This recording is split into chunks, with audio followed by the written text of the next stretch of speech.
Today we have a GE gas dryer that is not heating. It does spin, but it won't heat. You want to make sure that you have your temperature setting on heated dry. There's one called fluff air that has no heat, and that will create a problem of having no heat, which is easy to fix by turning the dial. But in this case, when I tested it on the heated selection and I went around back to feel the exhaust coming out, it was just cold air.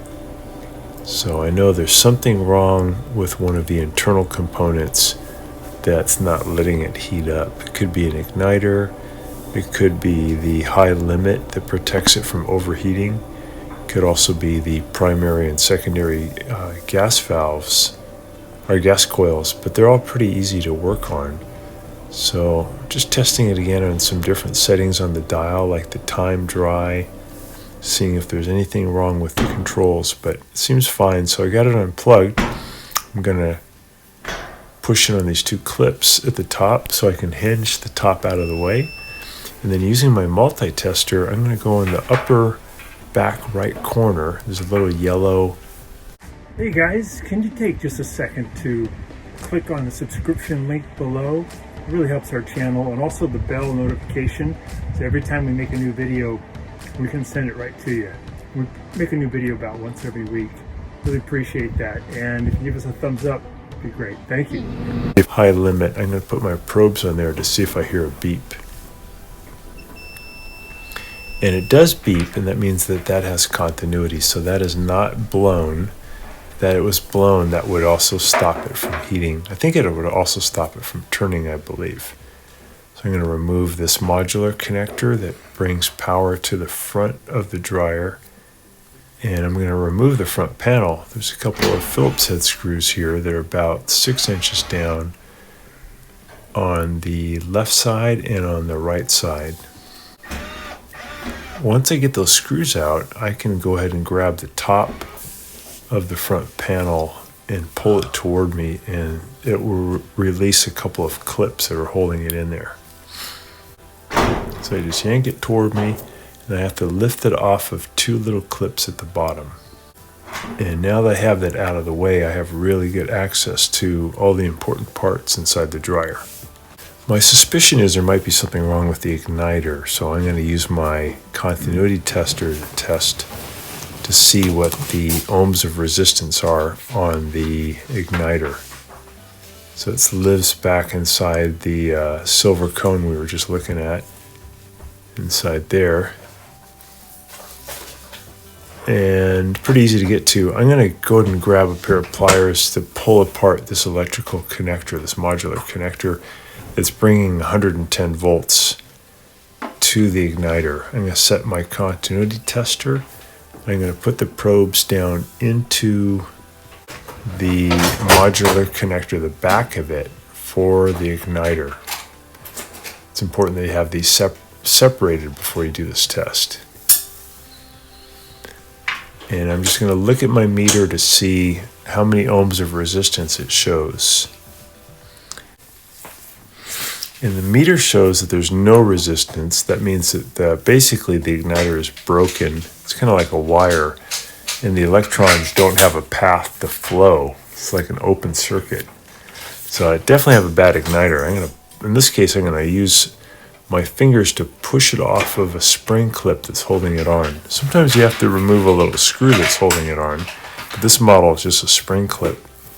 So the igniter doesn't look too bad. I can't see an obvious break, but I can tell from the meter that it is broken. I'll pull the spring clip off of it because I want to reuse that. And I do happen to have an igniter with me. It's a very common dryer igniter that's common to a lot of different models. Just testing again by putting my probes on the connector. Still get an OL, which means it's just an open connection that it's basically in effect a broken wire, so that electrons don't have a path to flow through. This is the new one. Let's test this to see what we get. I'm going to put my probes in the back of it. Let's see how many ohms of resistance. We come out with 54.6. Okay, so that we know that one's working. Brand new. Has a different kind of a look to it also. So we tested the high limit, that worked. We tested the igniter, showed it was bad, so we'll go ahead and replace it. So I'm going to put the old spring clip on the new igniter, and I'm going to put it back on the metal plate that's holding it. I'm basically going to slide it back on. Be careful that you don't bang up that shiny igniter against any of the metal pieces because it's really fragile. So just take your time. I'm going to put it on there, and then I'm going to push in and wiggle with my fingers to get it to go forward so the spring clip goes up over that metal bracket. All right, got it in there pretty good. So I can go ahead now and connect the power coming to the igniter. I want to make sure I get this seated as far together as it can go. While I'm there, I'm going to go ahead and replace these primary and secondary gas coils because they're really cheap and they're easy to replace. You just got to pull a couple of Phillips head screws. They're basically electric solenoids using a magnetic field. They pull up on a pin that allow gas to flow into the combustion chamber. And if they get weak, the flame doesn't stay on long enough and you don't get very good results. Here's the part number for the primary and secondary gas coils. I think it's only about $20 for these.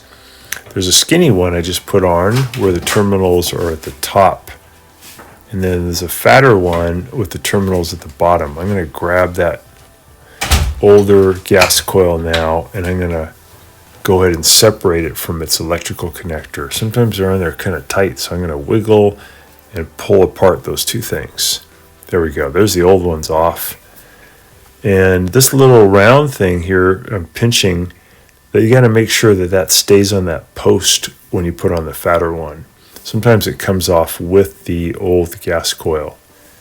I'm going to go ahead and put on the bracket that holds it on.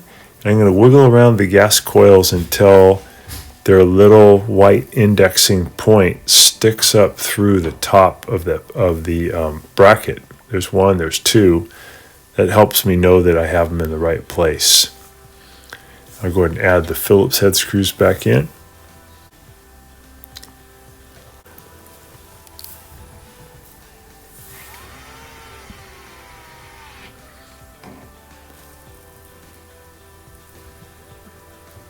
So these are real easy to change. Get those tight. And I'm going to go ahead and put the electrical connectors back on. The skinny one has 2 terminals on the top. And the fatter one has 3 terminals on the bottom. I have to just wiggle, get them lined up and wiggle those on, make sure they're fully seated. And we're good.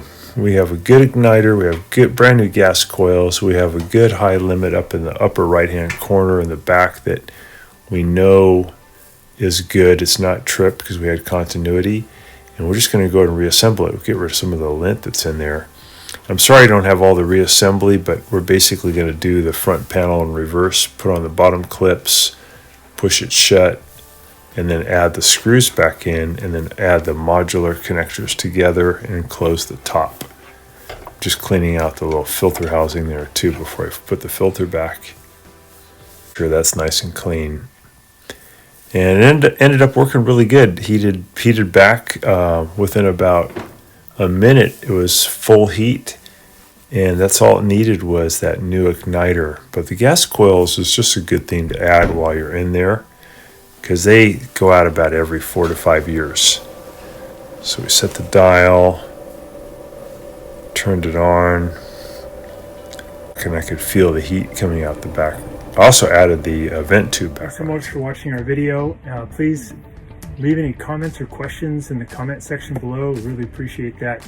We have a really nice video coming up for you right here that I think you'll enjoy. Very similar dealing with appliance repair. So thanks again for watching our video.